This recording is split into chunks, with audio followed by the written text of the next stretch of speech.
Olá, alunos! Eu sou a professora Márcia Miller e essa é mais uma videoaula da disciplina Refrigeração e Ar-Condicionado do curso de Engenharia Mecânica do 8º e 9º períodos da Multivix da Serra.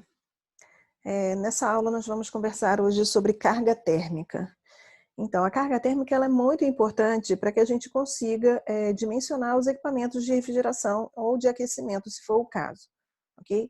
Então, a carga térmica ela vai ser calculada a partir das características que nós vamos encontrar no recinto, as características de insolação, enfim, existem várias características para que a gente consiga quantificar ou tentar quantificar da melhor forma possível, né, essa quantidade de calor que deve ser retirada do recinto, ok?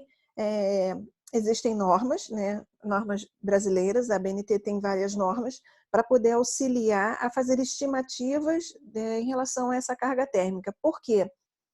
Essas estimativas elas foram padronizadas a partir de experimentos, então são modelos empíricos e que serão tabelados, né? Vários valores serão tabelados, ok?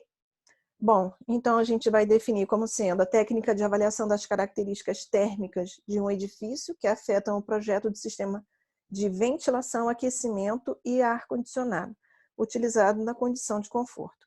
Aqui no curso a gente vai falar basicamente, né, de refrigeração e ar-condicionado e não vamos tratar muito de situações que envolvam aquecimento.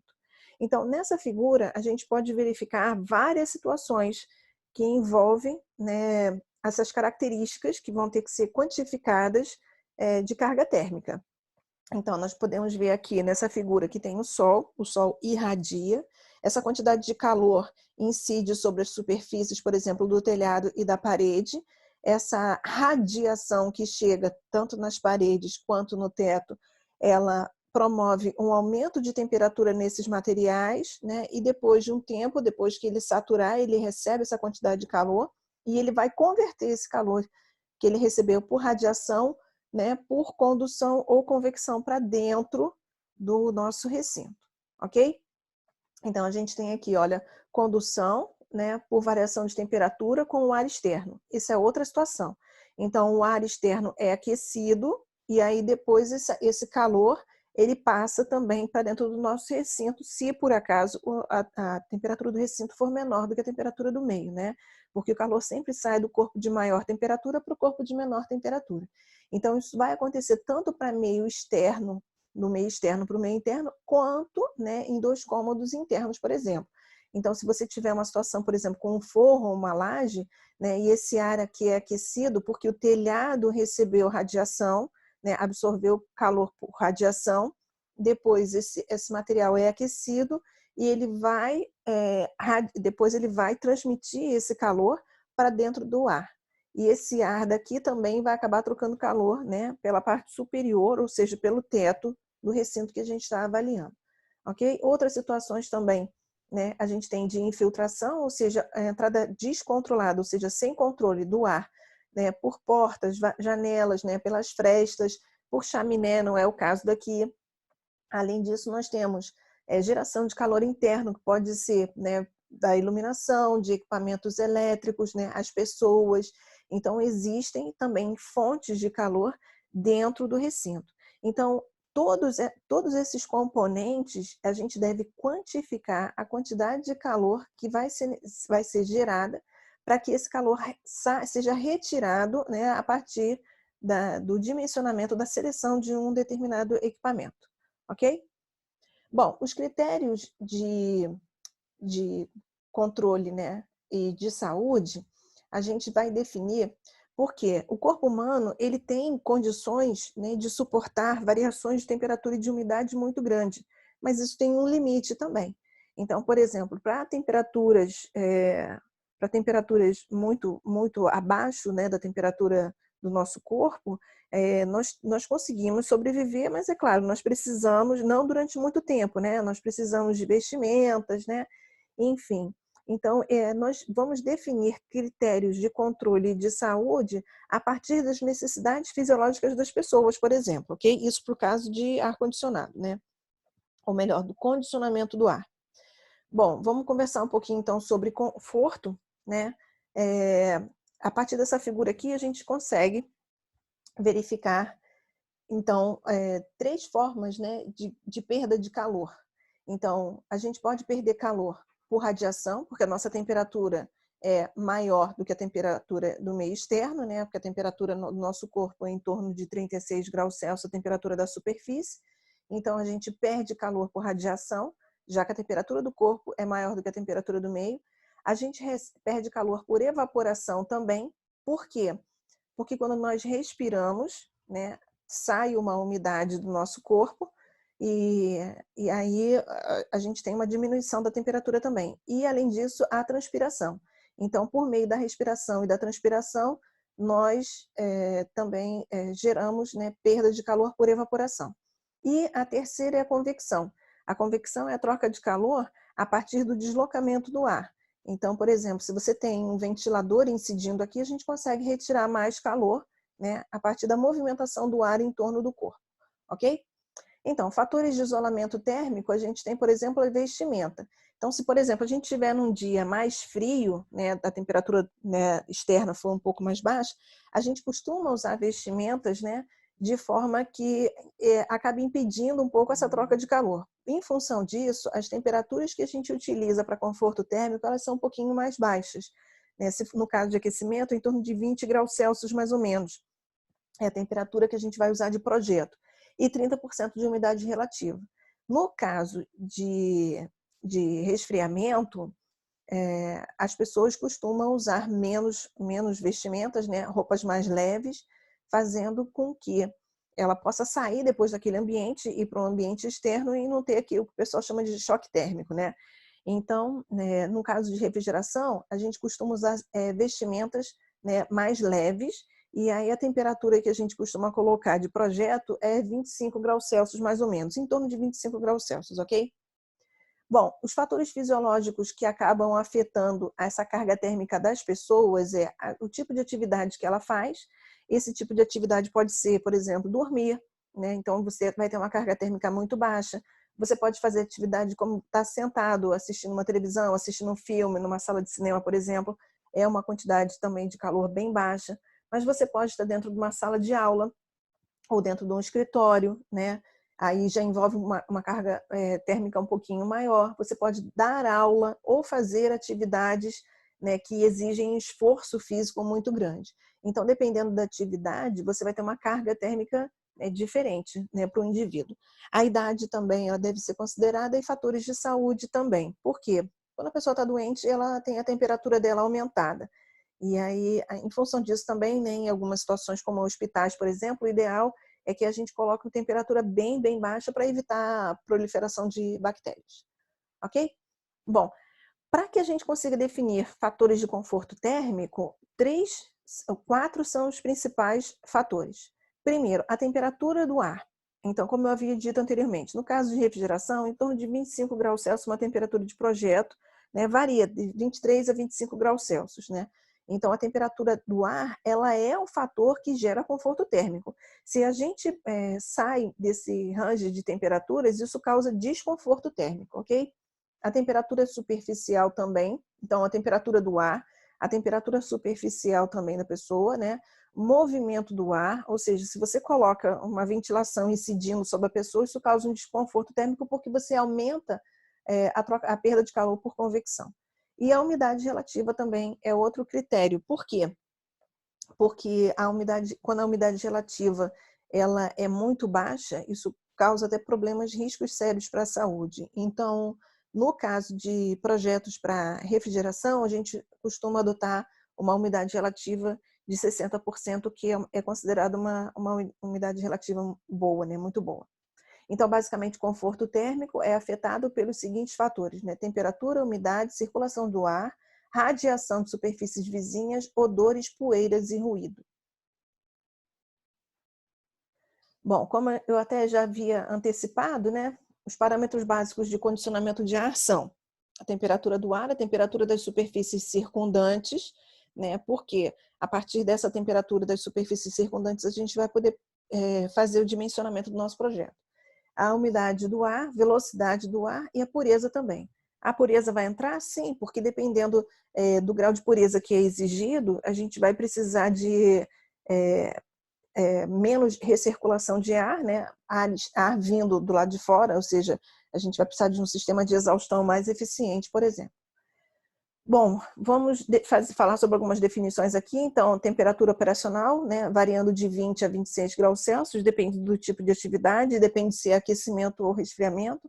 A umidade ela vai estar relacionada a uma temperatura de orvalho de 2 a 17 graus Celsius e a velocidade média do ar até 0,5 metros por segundo. A partir desse valor aqui, começa a causar uma troca de calor por convecção muito alta e causa um desconforto térmico. Vamos definir, então, temperatura de orvalho como sendo a temperatura no qual o vapor de água se condensa ou solidifica quando resfriado a pressão e a umidade absoluta constante. A gente tem até uma noção, né, de temperatura de orvalho, porque nós vivenciamos isso, porque à noite a temperatura costuma cair, né? E aí a gente verifica aquele orvalho, né? Aquelas gotículas, por exemplo, em determinadas superfícies como plantas, né? Vamos definir, então, temperatura operacional, né, que é aproximadamente a média aritmética da temperatura de bulbo seco, da temperatura radiante média, né, desde que seja menor do que 50 graus Celsius, e a velocidade do ar seja menor do que 0,4.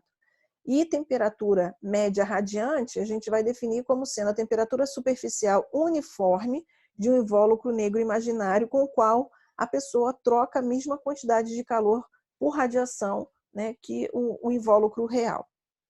Essas definições a gente vai precisar delas mais adiante. Vamos conversar um pouquinho sobre qualidade do ar. De novo, é muito complicado a gente ter essas medidas. Então, todos os valores que a gente vai ver a partir de agora foram criadas, né, são tabelados, e a norma BNT, várias normas, né, na verdade, brasileiras, elas acabam nos auxiliando, elas têm tabelas que a gente pode encontrar esses valores, ok? E aqui no curso a gente vai estar só pegar alguma parte dessas tabelas só para poder entender como é feito o cálculo, ok? Então, qual é a importância, né, da gente trabalhar a qualidade do ar? Primeiro, a poluição interna ou a poluição externa. Então, a gente precisa se preocupar com o ar que está vindo de fora para dentro, né? Se esse ar tem muito particulado, então ele tem que passar por um sistema de filtragem. E também a poluição interna. Por quê? Porque, às vezes, algumas atividades são feitas no ambiente interno e esse ar precisa ser limpo. Não estou falando só em relação à quantidade de CO2, né, de dióxido de carbono que a gente acaba respirando. Estou falando de particulado que às vezes acabam ficando suspensos, né, em função da atividade que é exercida no ambiente. Então, remoção de contaminante ou sua diluição, né, quando a gente mistura com ar externo. Como que é feito isso? A remoção de contaminante, a gente vai ter que fazer zero recirculação. Ou seja, toda a ventilação, todo o ar tem que ser renovado, né? A gente vai já conversar um pouquinho mais sobre isso. Então, remoção de contaminante é quando a gente precisa fazer, não dá para trabalhar com recirculação e a gente precisa remover toda a quantidade de ar, né, dentro do recinto. E a diluição é quando a gente pode trabalhar com recirculação. Por que é interessante trabalhar com recirculação? Porque quando a gente pega todo o ar do recinto e joga no lixo, eu estou jogando, né, dinheiro fora também. Por quê? Porque aquele ar, ele está a uma baixa temperatura. Aquele ar, a gente já retirou uma carga térmica dele. Então, se houver possibilidade da gente aproveitar esse ar por recirculação, seria mais interessante, ok? Bom, a gente vai definir ventilação, né, como sendo o mecanismo pelo qual ar é fornecido a um recinto, seja por meios naturais ou mecânicos. Né? Ar externo mais ar recirculado. A ventilação, então, ela é controlada. A ventilação, ela é proposital, ok? Ela é necessária. Então, a gente está falando aqui de por meios naturais, né? Por exemplo, você deixa a janela aberta, então o ar entra. Só que aqui no curso a gente vai falar só por meios mecânicos, ok? Então, a ventilação ela serve para eliminar odores, né? E irradiações na parte superior do canal respiratório, odores e irritações na parte superior do canal respiratório. Mas não são contaminantes, ok? Por quê? De novo, se a gente for tratar de situações que envolvam contaminante, a gente vai ter que remover todo o ar, tá? Não dá para trabalhar com recirculação. Então, a carga nos equipamentos de refrigeração e de aquecimento vai ser V ponto, né, que a gente vai chamar de vazão, ou seja, é a taxa de suprimento de ar para a ventilação, que é dada em litros por segundo, ela vai ser igual à taxa de recirculação de ar, tudo é litros por segundo, ok? Mais a mínima taxa de ar externo para uma dada aplicação, que nunca deve ser menor do que 1,5 litros por pessoa, ok? Para cada pessoa. Bom, como que a gente vai fazer para poder quantificar, né, a recirculação e a mínima, né, essa taxa mínima de ar externo? Então, de novo, a ventilação ela é dividida na parte de circulação, que, né, a gente faz a recirculação, ou seja, do ar que não sai do recinto, na verdade ele sai, né, refrigera e volta, e do ar externo que a gente vai pegar, ok? Então, existem tabelas, né? Eu peguei só uma parte delas aqui para que vocês possam entender. Essas tabelas, elas vão fornecer valores a partir, né, do tipo de ocupação e do número de pessoas por 100 metros quadrados, ok? Então, vamos pegar uma situação aqui, ó. A gente tem um escritório, né? Nesse escritório as pessoas elas ficam mais distantes entre elas, olha. Então, olha só, nós temos 7 pessoas, né, a cada 100 metros quadrados de área de piso, ok? E a gente vai ter essa vazão aqui de 2,5, né, vazão de ar externo, né, por pessoa, 2,5 litros por segundo, ok? Olha só, no caso de uma sala de reunião, uma sala de espera, as pessoas já estão muito próximas, então ó, a gente pode verificar que existe uma concentração maior de pessoas. Aqui eu teria 7 por 100 metros quadrados, aqui eu passo a ter 60. Então, em função disso, eu preciso aumentar o número, aumentar a minha vazão, né, de ar externo do lado de fora, ok? Que seria essa vazão mínima aqui, ó, 3,5, tá bom? Como que a gente vai calcular a recirculação? A recirculação ela vai ser calculada a partir dessa taxa de ar externo para uma dada aplicação, isso também é tabelado, menos essa vazão aqui mínima, né, de ar externo, dividido pela eficiência. Por que eficiência? A eficiência está ligada ao tipo de filtragem que a gente vai ter, ok? Para quê? Para poder remover particulado. Então, se eu preciso ter uma preocupação muito grande do ar que está entrando no meu recinto, porque o ar externo ele tem uma qualidade muito baixa, porque ele tem muito particulado, muita impureza, eu preciso ter, né, eu preciso ter um dispositivo de filtragem de ar que seja mais eficiente, ok? Bom, vamos lá. Vamos trabalhar agora sobre estimativas de trocas de calor. Por que são estimativas? De novo, no curso a gente vai trabalhar essas informações, né, de carga térmica, elas são tabeladas a partir de normas e não tem como a gente fazer essa medida com muita precisão. Então a gente sempre vai usar essa expressão, esse termo, né, de estimativas. Então vamos lá. A transferência de calor ela vai depender do tipo de material da superfície, ok? Aspectos geométricos, tamanho, forma e orientação, fontes internas de calor e fatores climáticos, ok? A gente vai ver na figura a seguir, né? E vamos explicar cada uma dessas situações aqui, né? Na próxima figura que está aqui. Bom, então basicamente nós vamos ter 4 situações, tá ok? A primeira situação é a que envolve a transmissão, ou seja, vai envolver a quantidade de calor que a gente vai ter aqui fora. Essa quantidade de calor vai fazer com que o calor saia de uma região de maior calor do ar, por exemplo, ok? Então vai ser um calor por condução ou convecção, vai sair do meio externo e vai entrar no meio interno. Como que ocorre isso? Através das superfícies, como parede, como janela de vidro, como telhado, porta, a partir das superfícies, ok? Outra forma também é a infiltração. Então, imagina a seguinte situação, eu tenho aqui dentro do recinto uma temperatura baixa e se a minha porta não tiver uma boa vedação, ou janela, né, ou a gente tiver essa situação envolvendo chaminé, que eu sei que é muito raro aqui na Grande Vitória, né, o que vai acontecer? O ar quente, ele vai entrar no nosso recinto e aí eu vou ter uma carga térmica e ela não é controlada, a infiltração eu não tenho controle sobre ela. Então, o que é ideal? O ideal é que a gente promova a vedação de portas, de janela, né? E esse tipo de situação de chaminé fica um pouquinho complicada aqui. Por quê? Porque aí a gente impede esse ar quente e úmido de entrar no nosso recinto, ok?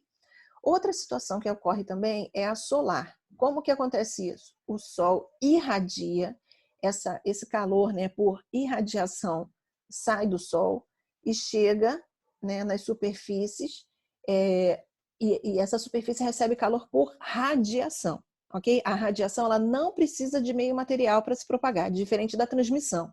A transmissão aqui, nesse caso, a gente precisava de meio material.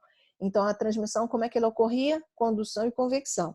E no caso da solar, o que vai acontecer? O Sol, né, o calor por radiação, ele vai incidir sobre algumas superfícies. Vamos pensar aqui na parede, por exemplo. Essa parede ela vai sofrer um aquecimento em função da radiação, até que esse calor, essa quantidade de calor que ele recebeu, mesmo que o sol se ponha, mesmo que não tenha mais sol, esse calor ele vai ser propagado para dentro do nosso recinto, mesmo que cesse a incidência de sol. Por quê? Porque isso é um processo, um regime transiente. Ele não fica ocorrendo assim de maneira permanente, né? Então, o calor é recebido pela superfície, essa superfície começa a absorver esse calor que chega por radiação e depois de um tempo ela começa a emitir esse calor por condução, ok? A quarta forma o quarto fator, né, de carga térmica, que gera carga térmica, é o que acontece internamente. Então, você vai ter aqui pessoas, iluminação, você tem equipamentos, né? Então, se você der uma olhadinha no seu entorno, provavelmente vai ter um computador, um celular ou uma televisão, né? Dependendo do lugar onde você esteja, né? Se tiver no ambiente de trabalho, pode ser que haja uma impressora também. Enfim, existem uma série de equipamentos, né, que geram calor, além do calor gerado pelas pessoas também, ok? Bom, como é que a gente vai trabalhar essas condições de projeto, né? Para aquecimento, a gente vai usar a temperatura de bulbo seco interna e externa, ok? Para resfriamento também. No caso de aquecimento, a gente vai trabalhar com temperaturas de 20 a 22 graus Celsius. Por quê? Como eu havia falado, geralmente para aquecimento a temperatura externa está muito baixa e as pessoas já usam vestimentas mais pesadas. No caso de refrigeração, as pessoas usam vestimentas mais leves, então dá para a gente trabalhar com temperaturas um pouquinho mais altas, né, de 24 a 26 graus Celsius. É muito comum usar de 23 a 25 graus Celsius, né? Porque existem pessoas que, quando dormem, por exemplo, elas sentem frio com 25 graus Celsius. Então, depende da idade, depende né, do sexo da pessoa, do gênero da pessoa. Então, fica muito complicado, ok? A gente definir assim certinho uma temperatura, porque depende, né, das pessoas, depende do conforto térmico.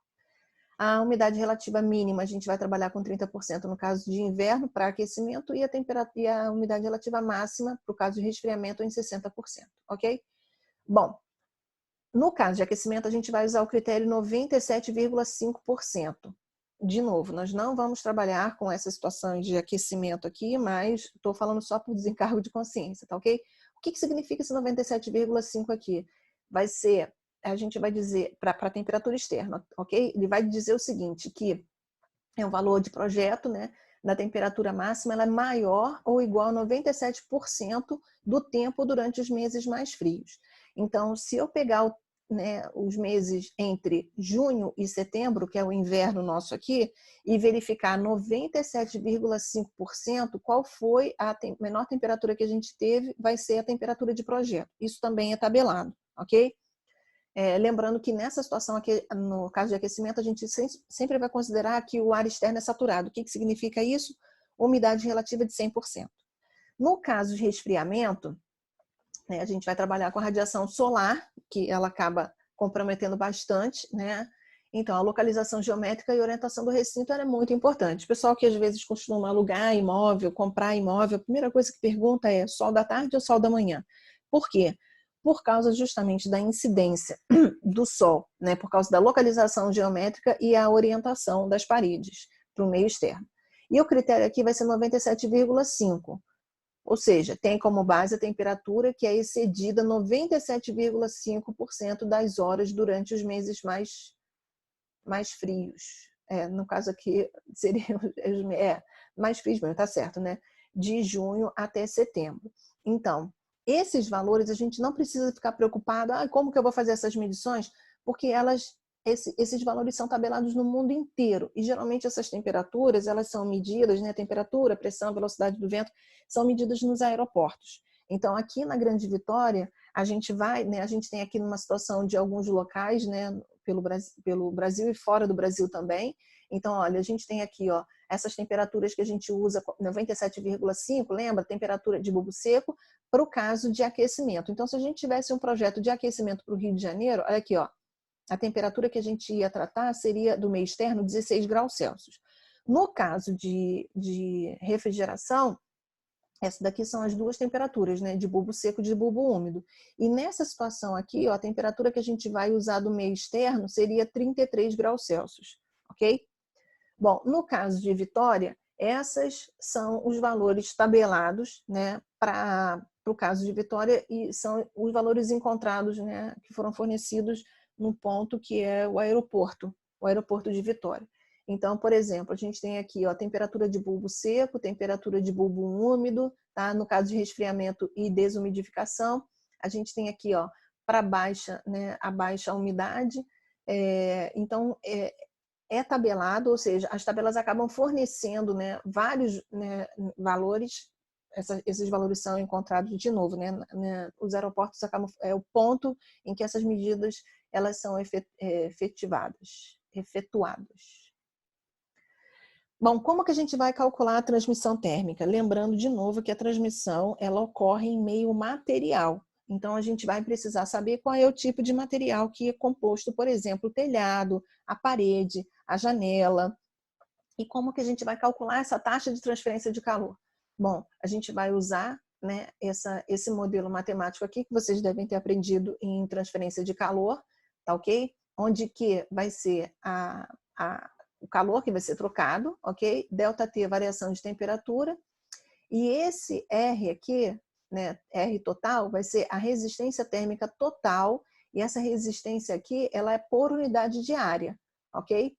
Nesse caso aqui, a gente vai usar a resistência, né, a resistência térmica total, a unidade dela, olha, é Kelvin por Watt, ok?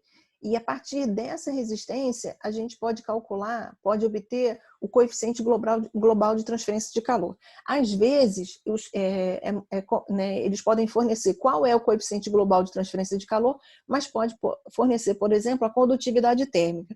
Se ele fornecer a condutividade térmica e a espessura do material, a gente tem como calcular o coeficiente global de transferência, a gente tem como calcular a resistência térmica, e a partir da resistência térmica a gente calcula o coeficiente global de transferência de calor, ok? E aí o nosso modelo matemático, ele fica com essa cara aqui, ó, onde vai ser o coeficiente global de transferência de calor, A vai ser a área da superfície que a gente vai estar calculando, né, a transmissão térmica, temperatura externa menos a temperatura interna. Lembrando que a temperatura externa vai ser maior do que a temperatura interna, ou seja, nessa situação aqui a gente tem para resfriamento, ok? Outra coisa aqui, ele fala que a temperatura tem que ser em Kelvin, só que a diferença de temperatura em Kelvin ou a diferença de temperatura em graus Celsius é a mesma coisa. Então, a gente não precisa se preocupar em fazer a conversão na hora que a gente estiver tratando de diferença de temperatura. Então, a gente está vendo aqui um exemplo, né, como que a gente poderia estar calculando essa resistência térmica aqui. Nesse caso, a gente vai ter ar externo, então esse ar provavelmente está se movimentando, né? Então a gente teria um coeficiente convectivo do ar externo e do ar interno também, e depois nós temos várias camadas de materiais distintos, né? Então aqui tem tijolo estrutural, depois ele fala que tem um espaço de ar, depois tem uma blindagem aqui de revestimento, depois um isolamento térmico de fibra mineral, outro espaço de ar, o revestimento de gesso, né, para acabamento, e o ar interno, ok? Repara que ele dá o tipo de material e a espessura, né, que esse material vai ter. Então, como eu havia dito anteriormente, né, ele pode fornecer para a gente a condutividade térmica, e a partir das condutividades térmicas a gente tem como calcular a resistência térmica, e a partir da resistência térmica a gente tem também coeficiente global de troca de calor. Então, repara aqui, ó, ele está mostrando aqui, ó, ar sem convecção. O que significa isso? Que o ar está parado. Ele não está considerando que há escoamento de ar. Então, se a gente for verificar, o meio interno e o meio externo tem movimentação de ar. Tem, mas repara que tem um espaço aqui interno, olha, que o ar não vai ficar se movimentando, porque ele está confinado, né, entre duas placas, ok?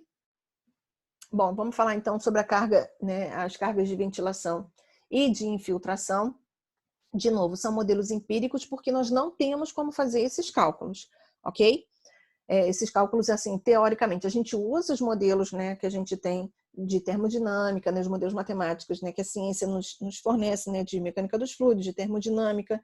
Então, utilizamos a equação de conservação de energia e de conservação de massa para criar esses modelos, lembrando que, em algumas situações, a gente acaba adotando fatores que são empíricos, ok? Então, ar externo para dentro do recinto, a gente tem que controlar a temperatura e umidade, ok? Existem dois tipos de calor, o calor sensível e o calor latente. No caso do calor sensível, a gente vai estar trabalhando apenas com variação de temperatura. Então, transferência de calor e insolação. O calor sensível, a gente pode calcular a partir desse modelo matemático aqui, ok? Que vai envolver vazão, e esse valor aqui é uma constante que vem a partir do calor específico, ok? E da massa específica também. Então, a gente vai ter esse valor que é constante, aí tem a vazão e a variação de temperatura, ok? No caso de calor latente, envolve envolve mudança de fase, né? Porque o calor latente é aquele calor que serve para evaporação, por exemplo. Então, não tem como a gente usar a variação de temperatura para poder calcular o calor latente, porque durante esse processo de evaporação ou de condensação, não há variação de temperatura. Então, como que eu vou usar uma equação que envolve variação de temperatura num processo que é isotérmico? Ele daria que a taxa de transferência de calor vai ser igual a zero. Então, para que a gente não cometa esse erro, para o cálculo de calor latente, né, vai envolver a umidade absoluta, né, tanto do recinto quanto do meio externo, ok? E lembrando que Q, então, vai ser a vazão. Então, calor latente está associado à umidade, ok? A ocupação de pessoas vai envolver tanto o calor latente quanto o calor sensível. Por quê? Porque as pessoas, elas trocam calor por radiação, né, por convecção, mas trocam também durante a respiração e durante a transpiração, tá bom? Então, as equações de troca de calor sensível latente devido à penetração de ar externo, onde Q é a vazão volumétrica de ar externo em litros por segundo, e W, a umidade absoluta em quilograma de vapor de água por quilograma de ar seco. E ela vai ser dada, né, a partir desses dois modelos matemáticos. Bom, recapitulando aqui já foi dito, né? Infiltração é a entrada não controlada de ar externo no recinto, resultante de forças naturais como vento e empuxo. Empuxo? Sim, eu posso ter uma diferença de pressão. Eu posso ter uma situação em que dentro do meu recinto eu tenho uma pressão ligeiramente menor do que do lado de fora. E aí o que acontece? Ele vai entrar em função dessa diferença de pressão. O ideal é fazer o quê, então? Que a pressão interna se torne ligeiramente maior do que a pressão externa para impedir que o ar quente saia. Desculpa. Aí você vai falar, pô, Márcia, mas o ar frio vai acabar saindo. Sim, a gente vai perder uma quantidade de ar, mas a gente tem como repor, né, e ter um controle um pouco maior. Existem outros processos que a gente pode fazer também para evitar essa perda, né, diminuindo, melhorando, por exemplo, a vedação, né? Mas se a gente tem situações, por exemplo, né, de um fluxo de pessoas muito grande, como porta, né, entrada e saída de banco, de loja, de shopping, então é muito comum, né, a gente verificar situações que tem assim, como se fosse uma antessala, né? Você entra, aí tem uma antessala para você poder entrar num recinto, ou então uma cortina de vento, né? Em restaurantes também é muito comum isso, até para poder impedir também a entrada de insetos. Bom, ventilação. Como a infiltração era a entrada não controlada, ou seja, a gente não conseguia, né, a gente não tem controle, a ventilação a gente vai ter. Então, a gente vai definir como sendo a entrada intencional, aqui faltou um D, né, de ar externo no recinto por meio mecânico. Lembra que podia ser por meio natural? Pois é, mas a gente vai tratar aqui só por meio mecânico. A saída pode ser natural, a partir de fugas, ou mecânicas, a partir do sistema de exaustão, ok? E como é que a gente vai querer saída por sistema de exaustão? não está jogando coisa fora, né? Lixo, dinheiro no lixo? Vai, mas a gente tem situações em que é importante que a gente trabalhe não com recirculação, né? Mas fazendo com que o ar naquele recinto ele seja o tempo todo, como é que fala? Ele seja o tempo todo removido, sabe? Que a remoção seja constante. Então, a eliminação da entrada de ar externo, a gente pode fazer o quê? A gente já até havia falado sobre isso. A vedação, vestíbulos, portas giratórias, ventiladores, né, aquele sistema daquela cortina de vento, né, que eu havia falado. Aumento da pressão interna também. Então, a equação para a estimativa do número de remoções do ar por hora, como é que a gente vai definir essa remoção aqui? É o volume do recinto. Então, se você tiver num quarto, por exemplo, num ambiente, né, em que ele tenha, sei lá, vamos supor que ele tenha uma área de 18 de piso, né, de 18 metros quadrados, por uns 2 metros e pouco de altura, mais ou menos. Você teria aí, por exemplo, uns 40 metros cúbicos de ar. Então, a remoção, a gente vai tratar 40 metros cúbicos por hora. Ou seja, a gente vai pegar todo o volume desse recinto e vai ter que ser substituído a cada hora. Então, a equação para a estimativa do número de remoções do ar por hora para um edifício de pequeno porte, sem pressurização interna, em termos de velocidade do vento e diferença de temperaturas, é dada a partir desse modelo matemático, onde A, B, C são constantes e são fornecidas por esse modelo matemático, por essa tabela, que fala sobre a qualidade da vedação. Então, se eu tenho uma boa vedação, uma média ou uma má vedação, ok? Nesse caso aqui, então, A, B, C são constantes, V vai ser a velocidade, ok? E T, TA e TI vai ser a temperatura externa e temperatura interna do nosso recinto. Esse daqui é só mais um modelo, uma forma da gente poder fazer esses cálculos, ok? Bom, vamos conversar então sobre componentes de carga térmica de resfriamento.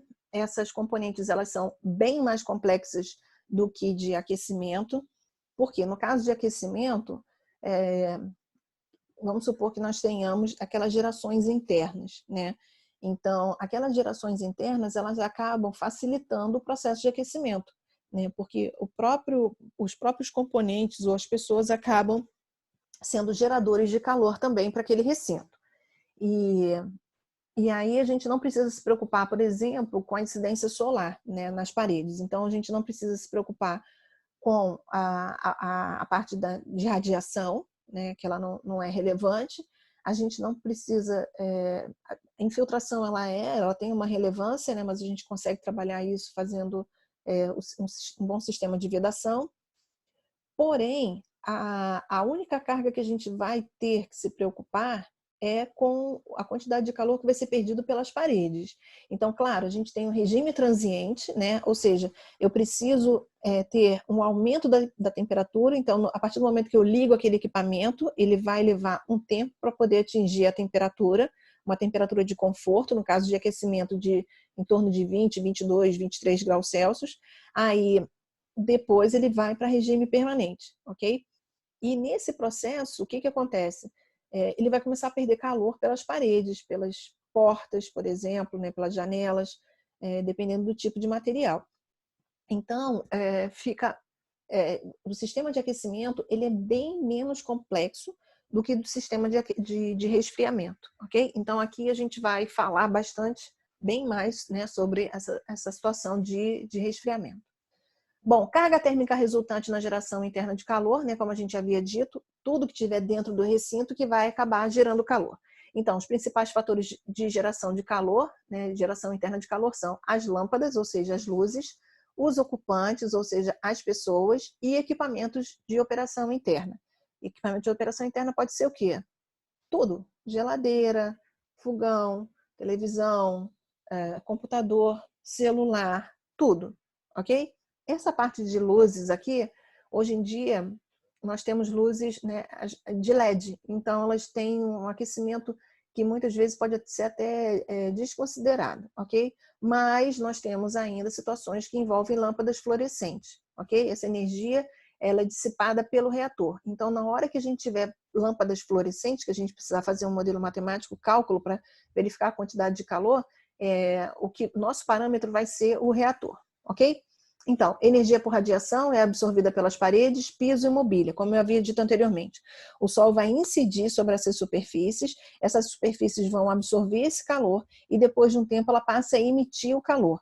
Emitir como? Por condução ou convecção também, tá bom? Então, o calor que ele foi recebido por radiação, ele é convertido em calor por convecção ou condução também, ok? Como que a gente vai fazer para medir essa quantidade, né, aqui, ó, anterior, né, a quantidade de energia pelas luzes, ou seja, esse calor que vai ser gerado a partir das luzes, das lâmpadas. Então, a equação para a estimativa de carga térmica produzida por lâmpadas, esse Q minúsculo, onde P é o potencial nominal da lâmpada, tá? Fm, o fator de utilização ou fração das lâmpadas instaladas que são utilizadas, né? Porque às vezes nem todas as lâmpadas são acesas. Fr vai ser o fator, né, do reator para lâmpadas fluorescentes. Esse fator ele é sempre igual a 1,2. FCR, a gente vai falar bastante dele. FCR é o fator de carga refrigerante, ok? Ó, fator de carga térmica de refrigeração. E ele é dado a partir de uma tabela. Ou seja, como é que a gente vai calcular? A partir de que, né? A gente vai calcular que a partir de todos esses parâmetros aqui. Só para poder entender, né, a gente vai chamar de X, vai denominar de X aquelas lâmpadas que são embutidas, né, no gesso, por exemplo, e que não tem ventilação. E Y vai ser aquelas lâmpadas que ficam do lado de fora, que ficam aparentes, que a gente consegue ver a ventilação, por exemplo.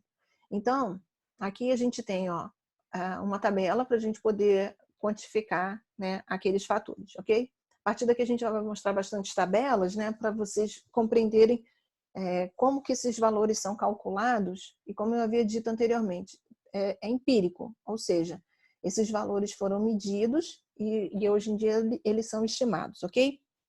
Então, a carga sensível de resfriamento devido a ocupantes, ela vai ser calculada a partir do calor recebido por ocupante, que depende do tipo de atividade que ele vai estar fazendo, o número de pessoas e, de novo, olha, o fator de carga térmica de refrigeração, ok? Então, só para a gente ter uma ideia aqui, olha, aqui a gente tem uma tabela informando, né, o tipo de atividade, o calor liberado em watt, e a partir desse calor liberado, o calor sensível também, o percentual de calor sensível também. Lembrando que o calor sensível é aquele calor que está relacionado à variação de temperatura, e o calor latente à evaporação. Então, se a gente for verificar, ó, quando você está dormindo, a gente perde muito pouco calor, né, latente, 25% só, porque a maior parte do calor é perdido a partir da mudança, a variação de temperatura. Por quê? Porque a nossa respiração fica mais baixa, porque durante o período de sono a gente não transpira. Ó, e se a gente mudar a atividade, né, sentado e quieto, a gente já tem um aumento de calor, né, de 70 para 100. E vai ter também, olha, a respiração, né, ocorrendo. Vamos pegar uma situação aqui bem mais crítica, olha, trabalho industrial. Olha como é que o calor aumentou significativamente e o calor latente também aumentou. Aqui era 25, né, porque essa coluna nos fornece calor sensível, então aqui o calor latente seria 25%, e nesse caso aqui, ó, o calor latente foi para 65%. Por quê? Porque ele está associado à transpiração e à respiração também, ok? Nesse caso aqui, olha, princípios de incerteza a gente vai usar, né? Quando a gente não souber, quando não informarem o número de pessoas. Então, pode ser que a pessoa fale assim para você, olha, eu preciso que você dimensione para mim um sistema de refrigeração para minha casa. E aí ela vai te dar a área, né, dessa casa. E você não sabe quantas pessoas moram lá. Então, por exemplo, se você não souber o número de pessoas, né, da residência, do escritório, loja, escola ou sala de conferências, a gente tem esses valores aqui que são estimados. Então, dependendo da área, né, a gente vai ter de 2 a 6 ocupantes ou de 10 a 15 ocupantes, né, a cada metro quadrado. Ó, uma sala de conferências é uma pessoa a cada metro quadrado. Por quê? Porque as cadeiras ficam muito próximas umas das outras e aí a gente consegue ter uma concentração maior de pessoas, ok? Bom, de novo, né, para a gente poder calcular o fator, aquele FCR, né, fator de carga de resfriamento sensível no caso das lâmpadas, né, de novo, a tabela que a gente pode utilizar para poder fazer o cálculo a partir do total de número de horas que a lâmpada vai ficar acesa, né, e a partir da entrada do recinto também. Bom, aqui a gente tem outra situação, né, um pouquinho mais detalhada, para quando a gente precisar estimar, né, o nível de atividade, o tipo de local, para poder calcular o calor total, no caso, né, de calor, né, da taxa de transferência de calor, ou seja, que vai ser medida em watt, ok? Repara que essa tabela aqui está fornecendo o valor, por exemplo, de um homem adulto. E aí ele coloca ali também, ó, calor sensível e calor latente, ok? Essas tabelas todas, elas são fornecidas, de novo, pela norma BNT. Vamos falar um pouquinho aqui sobre a carga térmica de insolação através de superfícies transparentes, como por exemplo o vidro, ok? Bom, 3 coisas podem acontecer quando o sol incide, né? Então, olha só, quando o calor chega por radiação, ó, ele irradiou, só que quando ele atinge a nossa superfície, ele chegou como radiação.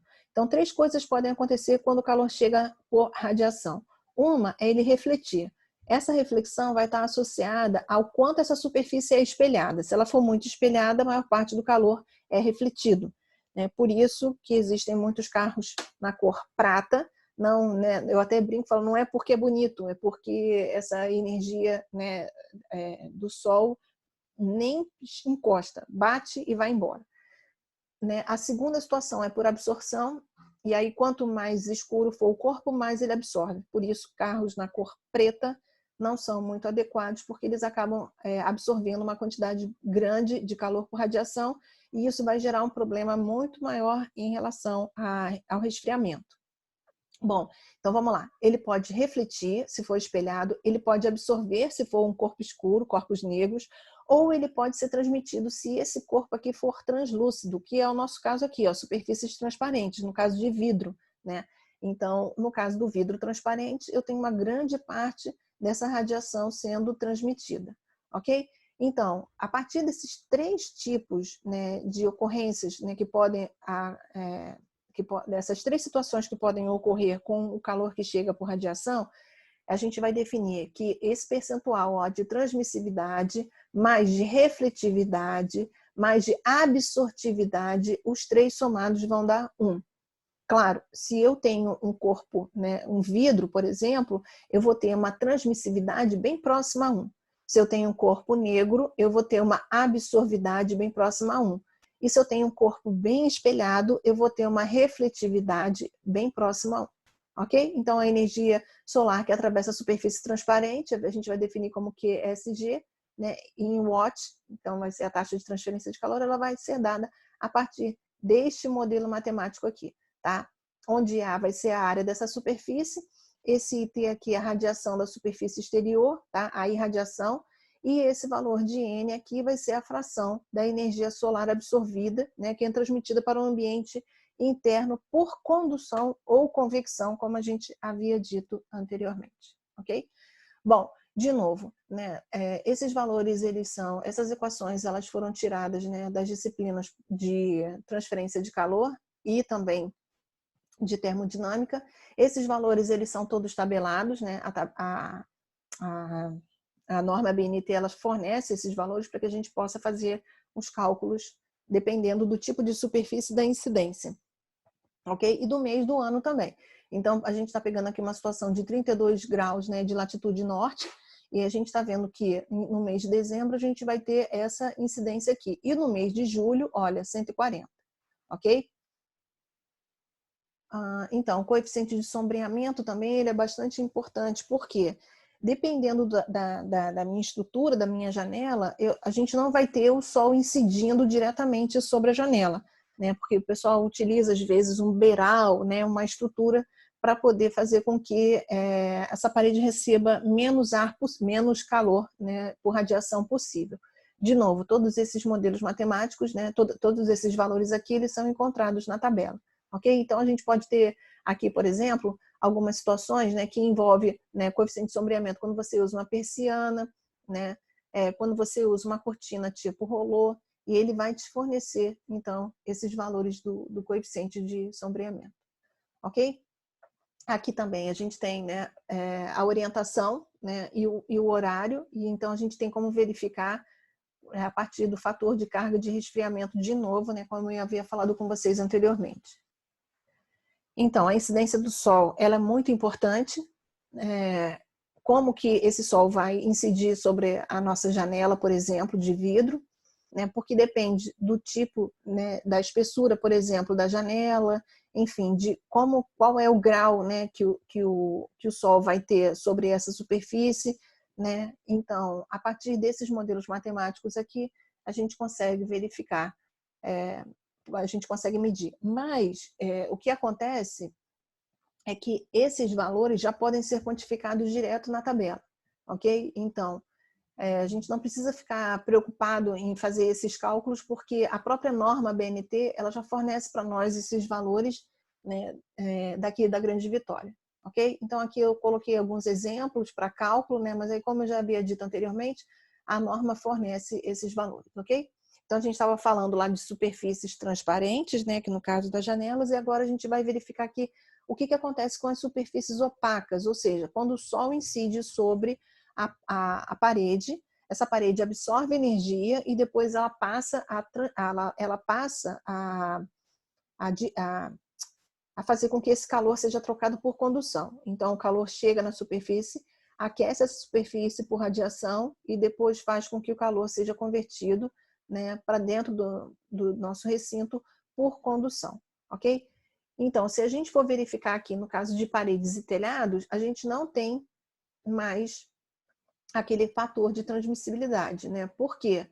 Porque a gente vai ter apenas, né, o percentual que foi absorvido, né? Tem uma parte muito pequena que vai ser refletido, mas não tem nada que vai ser transmitido. Não tem como, porque a superfície é opaca. Então, é só para que vocês tenham uma noção, né, de onde saíram esses modelos matemáticos aqui, são as equações básicas de radiação e da equação também de condução.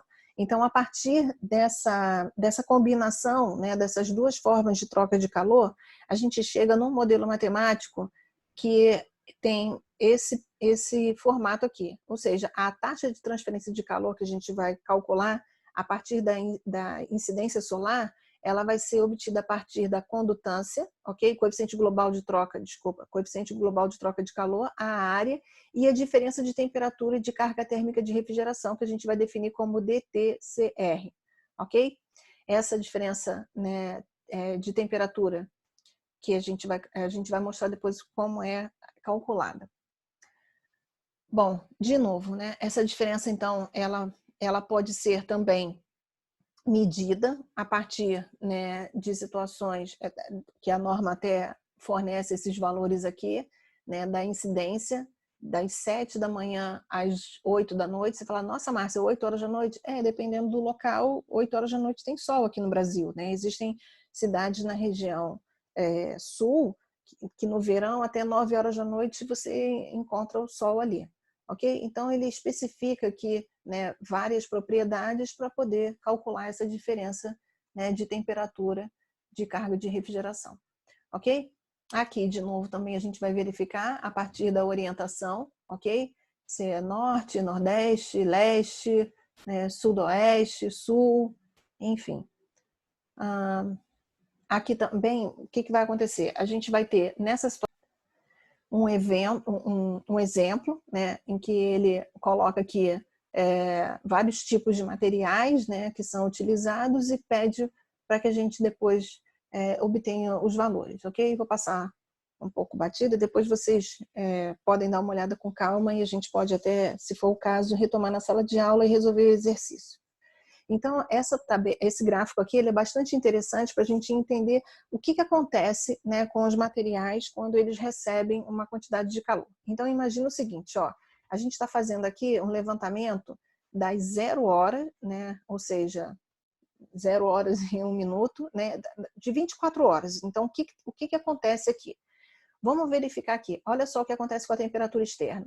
a gente vai ter um valor aqui bem baixo, em torno de meia-noite, mas por volta de umas 5, 6 horas da manhã, um pouquinho antes do sol nascer, vai ser o valor de menor temperatura que a gente vai ter da temperatura do ar externo, né? Aí, conforme o sol vai nascendo, vai incidindo, a gente vai tendo um aumento dessa temperatura do ar externo, e ali por volta de umas 3 horas da tarde, ou seja, das 15 horas, essa temperatura começa a cair, meia-noite se igualou a essa temperatura aqui, ok? Bom, vamos entender como é que acontece, então, com um tijolo, uma parede de tijolo. O que vai acontecer? Ele também começa a cair a temperatura. Ó. A temperatura cai. Só que quando vai chegando por volta das 6 horas da tarde, que o sol incide sobre as superfícies, o ar já começa a aquecer, o tijolo não. Por quê? Porque ele tem um delay. Então, ele vai receber calor, mas a temperatura dele não vai aumentar. Até que ele, vamos colocar assim, como se ele tivesse saturado. Então, lá por volta do meio-dia, vai ser que ele vai começar a aquecer, a gente vai começar a ter um aumento dessa temperatura. Por quê? Porque ele passou um tempo absorvendo aquela energia por radiação, já que a temperatura do tijolo estava muito baixa. Então, por quê? Porque o tijolo ele tem um coeficiente convectivo muito mais alto do que o ar externo, por exemplo. Muito mais coeficiente convectivo, não. O coeficiente de condutividade é menor, né? Então, ele conduz menos. Então, olha o que vai acontecer. Ele vai precisar receber muito calor para poder depois rejeitar esse calor. Ó, aí ele vai começar a ter um aumento dessa temperatura, um aumento. E pode reparar aqui, olha só, como é que demora. Lá por volta de 9 horas da noite, ele vai atingir o pico dele. E nessa temperatura, olha, o ar já tá passando, já começou a resfriar bem antes. E aí depois ele começa a rejeitar calor, né? Porque a temperatura do ar estava baixa, então ele começa a diminuir a temperatura dele. No caso de uma parede estrutural, que a gente diz que ela tem uma massa menor, olha só o que vai acontecer. Ela vai ter aqui, né, uma temperatura, né, um fluxo de calor. Vamos colocar assim, que ele não, a temperatura está desse lado de cá e aqui ele coloca o fluxo de calor. Então, o que está acontecendo? Ela vai aqui, ó, tem uma diminuição e tal, só que aí na hora que o ar começa a aquecer, né, o que vai acontecer? Essa parede estrutural, que era mais fina, ela aquece muito rapidamente, muito mais rápido até, inclusive, do que o ar, ok? Porque ela vai recebendo calor por radiação, ó, e ela absorve muito mais rapidamente. Em compensação, ela também esfria muito mais rapidamente. Então, a gente pode verificar aqui, né, 2 tipos de materiais distintos, né? Se eu tiver uma parede de tijolo e se eu tiver uma parede estrutural, por exemplo, ok?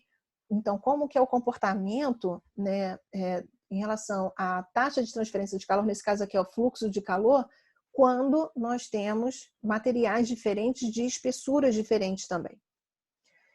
Bom, como que a gente vai fazer para calcular isso? Né? A gente vai pegar a resistência térmica de cada um, né, desses componentes aqui, vai calcular essa resistência térmica, ou se ele te der o coeficiente global, né, de troca de calor, vai ser mais fácil ainda. Enfim, a gente calcula a resistência toda, né, do recinto inteiro, e a partir da variação, né, de temperatura que a gente vai ter, a gente consegue calcular, por exemplo, a taxa de transferência de calor. Então, nesse caso aqui, ó, ele pede para determinar o fluxo de calor máximo através de uma parede de tijolo com face oeste no dia 21 de julho, né, em um local de 43 graus de latitude norte, e está dando a temperatura interna, que é 25 graus Celsius, e a temperatura média diária lá fora, 30 graus Celsius. 25 e 30 graus Celsius. Como que a gente vai fazer isso? Como eu havia falado anteriormente, né? Vai verificar aqui para cada tipo de material, ok? Que a gente vai ter ali, vai somar tudo isso para poder encontrar essa resistência aqui. Como que é calculado, de novo, né? A diferença de temperatura para a carga de refrigerante corrigida. Bom, a gente vai calcular isso a partir desse valor encontrado na tabela, né? Mais as variações da temperatura. Ok? Bom, vamos fazer agora um resumo sobre o procedimento para estimar a carga térmica de resfriamento. De novo, é estimativa porque nós, infelizmente, não temos como chegar a valores precisos. Então, o primeiro item é escolher os valores de projeto de temperatura exterior, né, de bulbo seco de verão, aquele critério de 2,5, né, da tabela de bulbo úmido correspondente e da temperatura média do dia a dia. Esses valores, eles são escolhidos a partir do local em que você vai fazer o seu projeto. Lembrando que isso é padronizado também, né? E Vitória já apresenta aqueles valores como a gente havia mostrado anteriormente. Depois, mas isso é para aquecimento, ok? Se for para resfriamento. Se for para aquecimento, a gente utiliza aquele critério de 97,5. E escolher uma temperatura interior de projeto adequada às atividades que serão desenvolvidas no recinto. Ou seja, eu preciso saber se, por exemplo, o tipo de atividade que a pessoa vai fazer lá dentro, ou, né, então, por exemplo, se a pessoa estiver dormindo, se a pessoa estiver fazendo uma atividade física muito intensa, aí a gente escolhe um valor, né, no interior do projeto que vai ser adequado à atividade que vai ser desenvolvida ali. Averiguar possíveis condições especiais, como espaços adjacentes, não condicionados, estimando as suas temperaturas desse recinto. Ou seja, às vezes a gente tem uma parede, por exemplo, que vai dar para um cômodo que é de um vizinho, né? E aí a gente não tem como verificar qual vai ser a temperatura, né, no ambiente, por exemplo, no apartamento desse vizinho. A gente teria que estimar a temperatura desse recinto, ok? Depois, determinar coeficiente de transferência de calor das distintas paredes do edifício com base no seu projeto. Então, foi como a gente havia feito anteriormente. Nós pegamos um projeto ali que haviam vários tipos de materiais, né, e terminava com gesso, e a partir daquele projeto, né, do edifício, a gente tem como calcular o coeficiente global de troca de calor, ok? A resistência e a carga térmica também que vai ser transmitida. Paredes que separem ambientes à mesma temperatura devem ser ignoradas. Então, se a gente está climatizando, né, e aí o ambiente dentro do quarto e da sala apresentam a mesma temperatura, a gente pode desconsiderar a parede que separa esses dois recintos. Observar que a única diferença entre os valores de U, né, calculados para a carga de resfriamento e aquela calculada para calefação, ou seja, para aquecimento, consiste nos valores dos coeficientes de transferência de calor que podem variar com a estação e com o sentido de fluxo. Ou seja, quando a gente estiver calculando, né, a resistência térmica que vai ser necessária para calcular a taxa de transferência de calor, ou, né, o coeficiente global de troca de calor, que é esse U, né, a única diferença que a gente vai ter, porque vai ser o mesmo material. Então, na hora que for calcular, tanto faz para aquecer quanto para resfriar, a forma de calcular vai ser a mesma. O que vai diferenciar, né, como está escrito aqui, é que pode variar de acordo com a estação do ano, por causa da incidência do sol naquela superfície. Então, número 6, com base nas características construtivas do edifício, né, no programa de operação do sistema e nos valores do projeto da velocidade do vento e da diferença de temperatura, estimar a taxa de infiltração e ou a ventilação de ar externo. No caso da carga de resfriamento, a carga latente deve ser considerada. E no caso de aquecimento não precisava ser considerada, mas no caso de resfriamento, de refrigeração, vai ser necessária. Lembrando, a carga latente é aquela carga que envolve mudança de fase, ou seja, naquela hora que a gente vai considerar que a umidade ela vai variar, ok? Tanto a umidade relativa quanto a umidade absoluta. Por quê? Porque ele acaba condensando. Uma parte a gente acaba retirando, né, daquele ambiente, ok? Determinar as características adicionadas do edifício, tais como localização, orientação, sombreamento externo e massa, aos quais afetam o ganho de calor por insolação. Então, é necessário também a gente verificar a orientação, né, para verificar qual vai ser a quantidade de calor recebida por radiação nessas superfícies e no telhado também. Nessas superfícies laterais, né, janelas e no telhado também. Então, com base nas características construtivas do edifício e nas condições de projeto, determinar a diferença de temperatura para a carga de refrigeração, fatores de ganho de calor por insolação e fatores de carga de refrigeração apropriados. Item 8, determinar a taxa de transferência de calor para o recinto em função dos coeficientes de transferência de calor, áreas, diferenças de temperatura, previamente calculados. Ou seja, é necessário a gente poder que haja, né, o cálculo, que a gente consiga quantificar essa quantidade de calor que vai sair do meio externo e vai entrar, né, para o recinto. No item 9, então, para espaços com geração interna de calor, ou seja, luzes, equipamentos e pessoas, aplicar o fator de carga de refrigeração, né, quando houver necessidade. Por quê? Porque às vezes a gente precisa verificar também que existe um período onde os equipamentos vão estar desligados, né, onde as pessoas não estarão lá. Então, por exemplo, no caso de escritórios, né, de escolas, então tem um período que aquele aparelho ele é utilizado. Adicionar todas as cargas para determinar a carga total máxima de aquecimento ou refrigeração. A carga adicional será necessária caso o edifício deva ser operado de uma forma intermitente. Então, como eu havia dito agora, se por acaso a gente tem uma situação onde a maior parte, então, por exemplo, salas de aula, vamos imaginar, né, que uma sala de aula ela seja utilizada durante 3 horas e nas outras 21 horas não vai haver utilização daquele recinto. Então, o que a gente precisa entender? Que esse recinto ele vai receber uma quantidade de calor e aí, nesse período de 3 horas, a gente vai precisar fazer um dimensionamento, né, desse equipamento de forma que ele fique superestimado. A gente precisa superestimar. Para quê? Por que vai ser necessário isso? Porque ele precisa responder num curto intervalo de tempo.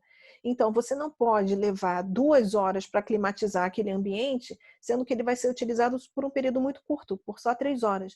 Então, o que acaba acontecendo é que é necessário que a gente acabe trabalhando com um equipamento um pouquinho bem mais robusto, né? Por isso que ele fala que, olha, uma carga adicional será necessária. Para quê? Para que a gente passe por esse regime transiente muito rapidamente e ele possa atingir, né, o regime permanente no intervalo maior de tempo. Para quê? Para que haja conforto térmico. Porque, de novo, né, imagina que se você tem um condicionador de ar móvel, né, dentro de um carro e ele leva 20 minutos para poder atingir a temperatura de conforto, 20 minutos às vezes você já chegou no seu local de destino, ok? Então, a gente vai dar por encerrado então esse conteúdo, né, de carga térmica. Vocês podem encontrar esse material também